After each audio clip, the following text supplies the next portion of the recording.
while it was still dark. The world felt somehow cold, lonely, dark. Not just the kind of darkness that makes it hard to see, but almost the kind of darkness that you can feel wrapping around you, where hope seems like a foreign concept, where something that you believed in with all of your might didn't come true, when it just seems like there's no path forward, when prayers feel unanswered and God feels distant, even defeated. That's the world that we step into when we come to John 20. Verse 118. And it's that moment that we see that there's a woman outside the tomb, and through the darkness perhaps you could not see her, but you could hear the soft sobs of a few that had gathered. They came looking for something, anything that made sense, but they left with more questions than answers. Instead of clarity, they found confusion, and instead of hope, only more darkness. But God often does his greatest work in the darkness, in the unseen places of our lives and of this world even. Not center stage, not with a spotlight on him, but while it's still dark.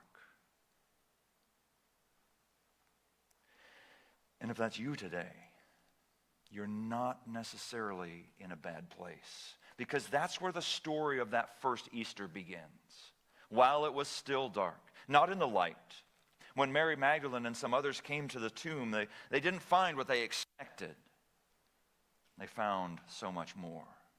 And indeed, that's how that first Easter, that first Resurrection Sunday began, while it was still dark. And it did not meet their expectations. It exceeded them, though they didn't recognize that at the time. And so often it seems that God may surprise us. Have you ever been surprised by God? I know I have.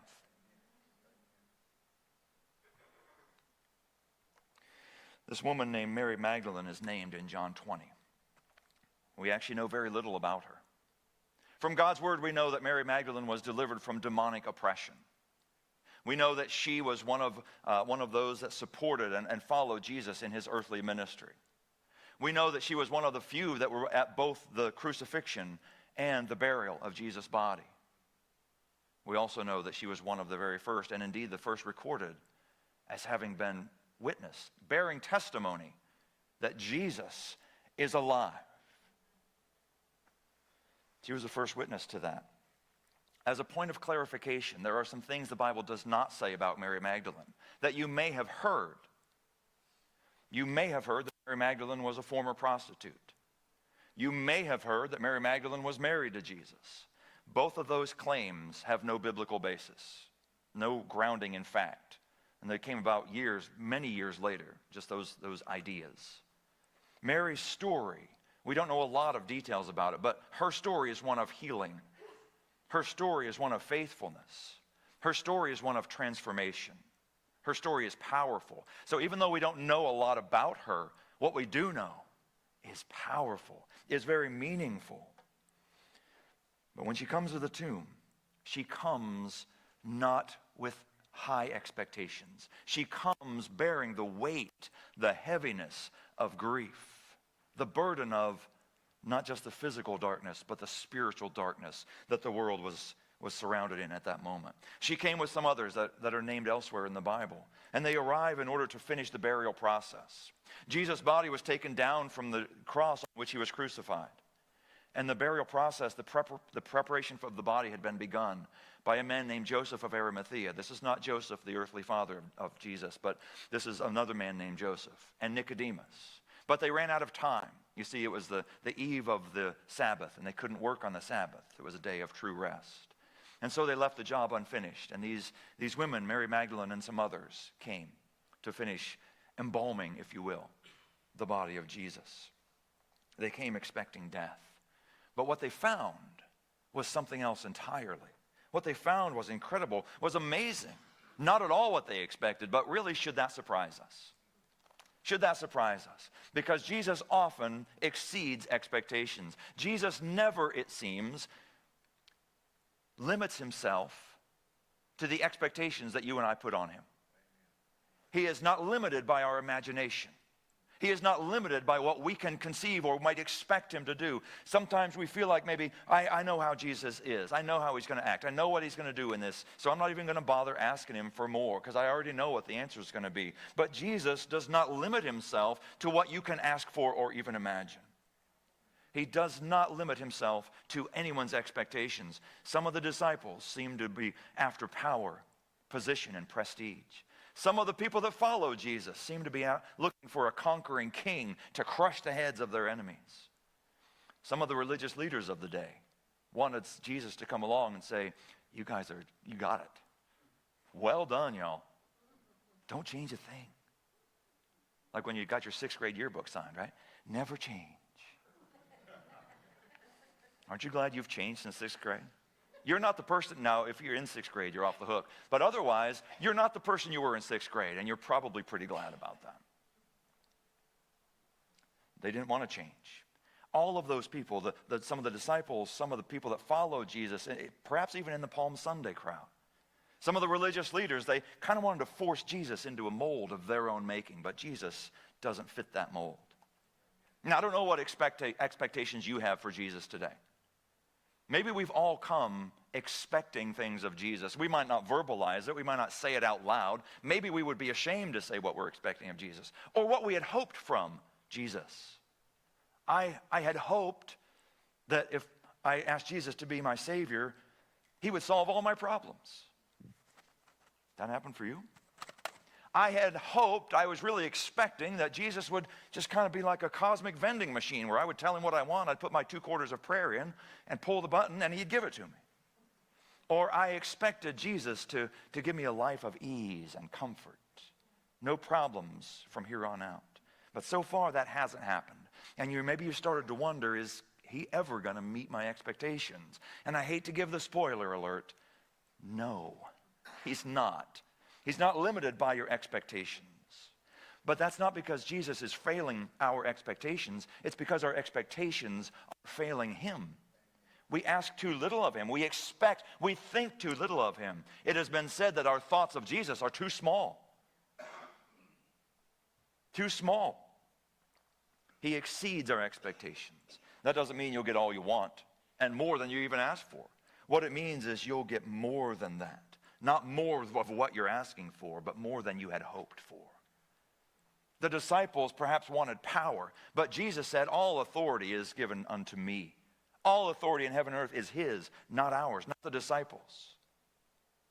Those who followed Jesus perhaps were looking for that conquering war hero, that general, to crush the heads of the enemy, to break the chains, and he did come to break chains, but not physical chains. He came to set captives free, to save the lost, to bring about salvation.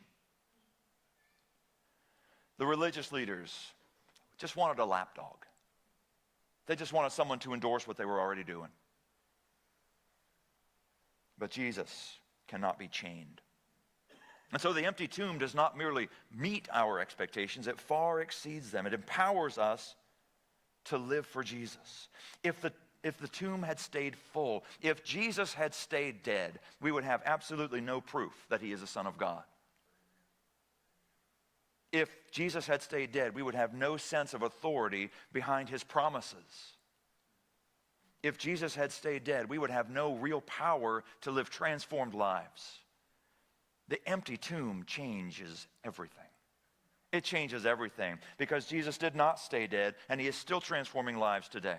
And he is still impacting eternities and the here and now for us today. And so in that way, Easter, if you will, endorses transformation. Like when you endorse a check, you sign it and say, this is really me. When Jesus walked out of that tomb, under his own power and authority, he said, it's really me. It's really me. Jesus' resurrection supports his claim to be God in the flesh. And because he is God, not just was God, but because he is God today, we know that he has the power to transform lives. But when Mary Magdalene came to that tomb, she walked into that garden, she wasn't expecting transformation. She came not for transformation, but to mourn. She came to grieve. And in verse 11, just look at John 20 if you happen to have that open. In verse 11, we see that she's outside the tomb and she's weeping, sobbing, alligator tears, because Jesus isn't here.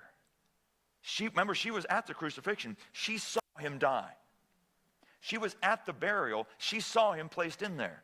She would have seen this enormous stone rolled over the entrance. And now he's gone.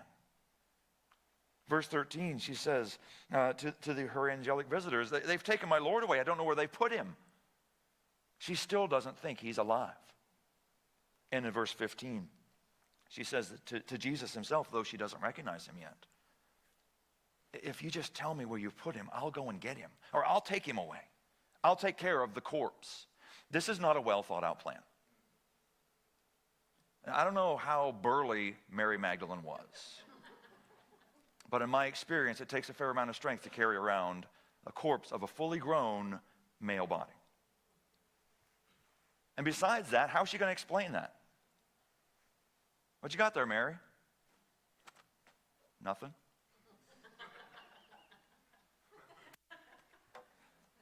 It's not a well thought out plan. That just tells us she's not logically thinking through this. She's grieving. She's hurting. She's wounded. It's overwhelming. And she's outside the tomb just weeping, forlorn. And when she looked in and she saw those two angels that she first said, I don't know what happened. And she turned around and saw someone standing there. Didn't realize it was Jesus. And maybe that seems odd to you. Like, how would you not recognize Jesus? Well, let's just be logical about this. Her eyes would probably be swollen and blurry from tears. Jesus has been badly beaten.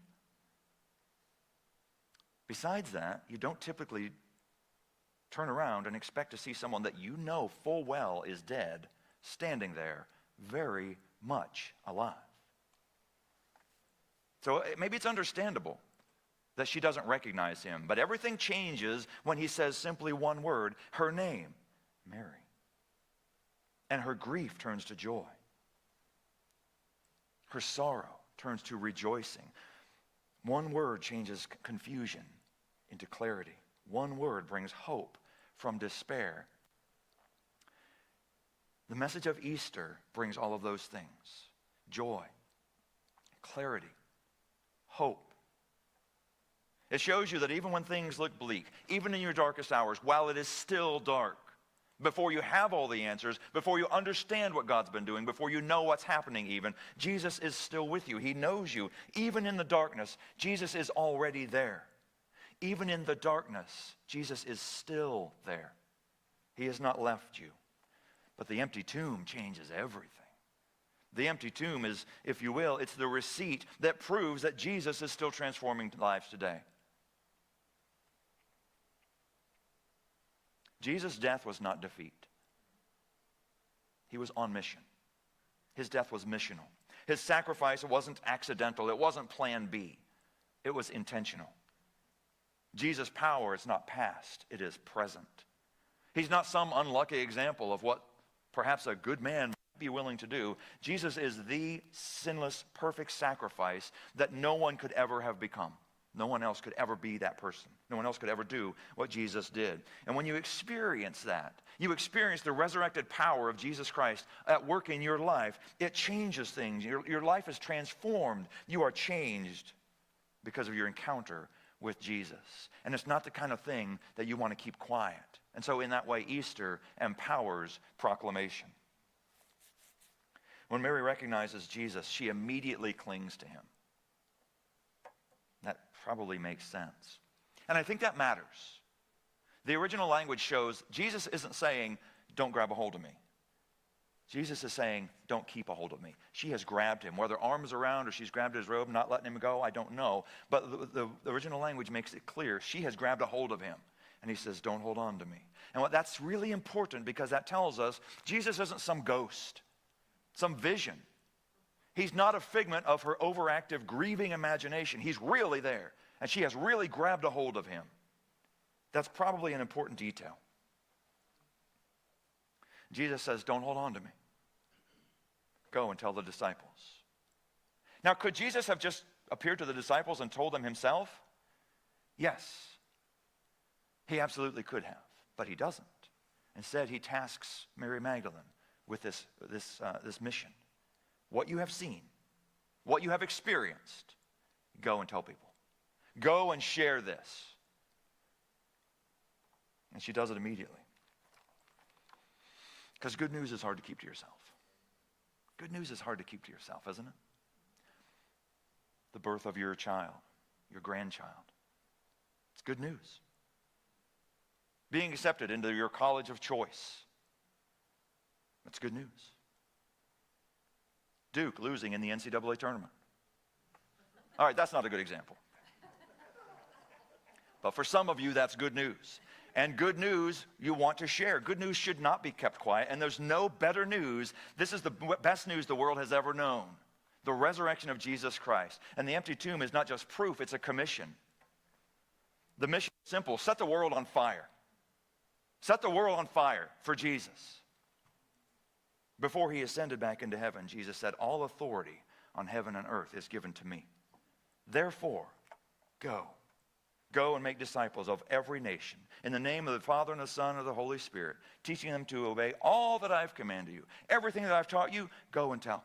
Go and share this good news. And surely I am with you always, even while it's still dark, even to the very end of the age. And that mission that he gave to Mary, that he gives to us, only makes sense if the resurrection is real. So it's important that we understand that that really happened. Maybe you can't set the world on fire by yourself, but every one of you can make a spark. And sometimes a spark is all it takes. But before you think about telling others, maybe you need to think about what this means for you personally. We've looked at Mary's story. Now let's look at some things that we can learn for us today, besides what we already have. One of those things is you don't have to have it all together before you come to Jesus. You don't. Mary Magdalene came to the tomb in grief, not in hope, not in expectation. No one who went to the tomb was expecting a miracle. They didn't have perfect theology. They didn't have all the answers. They didn't have their lives together. And maybe in a way that's you today.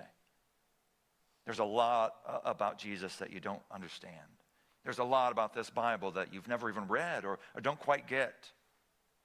You don't have perfect theology. You don't have complete understanding. You don't have your life together. But if all you bring is confusion and doubt and darkness and sorrow, good news. That's exactly where that first Easter began. You don't have to have it all together before you come to Jesus. Because he's working. And he has been. While it's still dark. Before you have all the answers, before you have the clarity that you want so badly, and I do too, God is still working even in the unseen places. Before Mary Magdalene and these others get to the tomb, Jesus is already alive, though they don't know that yet. They stood where literally the greatest miracle in all of history happened. They stood right there. They didn't know exactly what had happened because God had been working while it was still dark. So she's still sad. And maybe in a way, that's you today. God's been working. God's doing something amazing. But it's happening in the unseen areas of your life. So you just don't see it yet. And you're still sad. But not seeing something doesn't mean nothing is happening. In case you're wondering why I disappeared for a little bit earlier, I didn't have a guitar pick up here. My house, I have a guitar pick every 4 feet. It was a condition I gave Dana when we got married. But here, they seem to disappear. So I had to go back and get one. Did you think I just disappeared altogether? You knew I was back there, right? But you couldn't see me. I hadn't gone anywhere. If I put my hand behind my back, my hand is still there. You just don't see it. And maybe you don't see where God is working. Maybe God is arranging things right now. Some of you have food cooking right now. You can't see it. We can't smell it. If we could, we'd all be at your house. But it's cooking. Something is happening right now. And in your life, something is happening right now. Maybe you don't even know what it is. Some casserole that God's putting the ingredients of your life together. It doesn't make sense. All of this garbage that I lived through. It doesn't make sense. But God's working on something. He's working in the unseen places while it is still dark. And he's inviting you. He will invite you. Step in. Step into what I have done. Step into what I am doing today.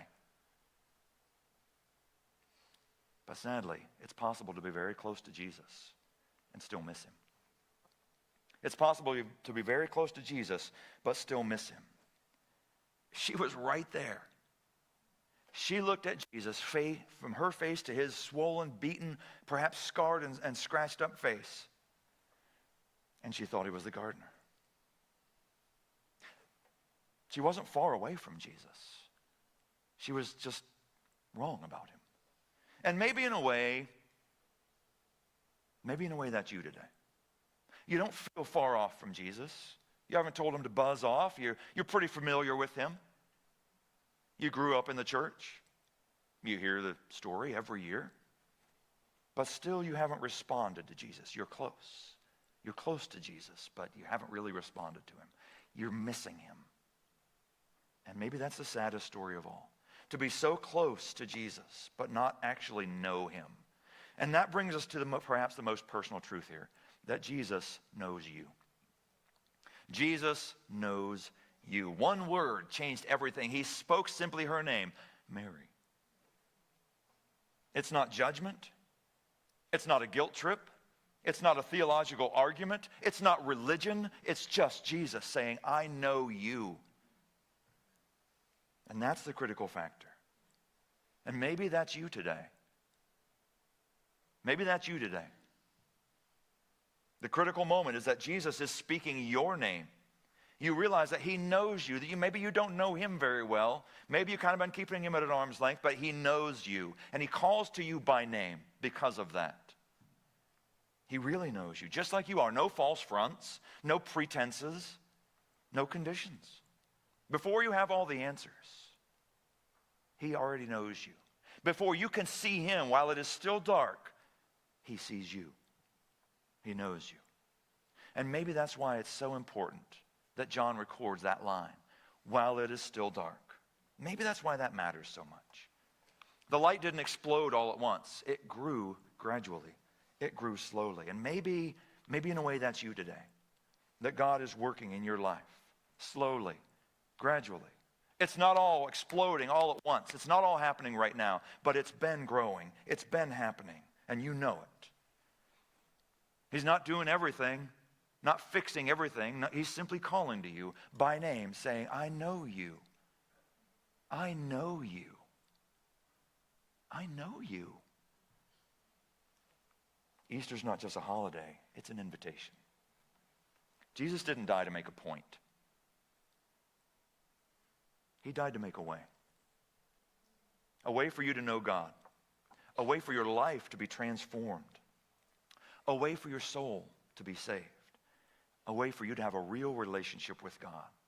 The God who created you, who loves you, who knows you. If you've never responded to Jesus, you've been close, but you know you've missed him all this time, maybe today is your day. You don't need more information. You don't need a more convenient opportunity. Don't use lunch as an excuse. Your ride's got to go, I'll take you home. You don't need a cleaner pass. You don't have to have it all together. You can't have it all together. You just need to take a step to Jesus. And then another. And after that, you just follow your feet. Right to Jesus. The resurrection did not wait for light to dispel the darkness. It did not wait for an audience. It did not wait for the opportune moment. You don't have to wait either. If you walked in today and you would say, in my life, spiritually speaking, it's still dark. I'm in spiritual darkness. But you know God has been working. You sense it in a way that you can't maybe explain. You can't write it down. It's not a great theological treatise of what God's doing, but you know God's doing something. And it's the time. It's time. Don't miss the moment when God calls your name, even if he calls out to you while it's still dark.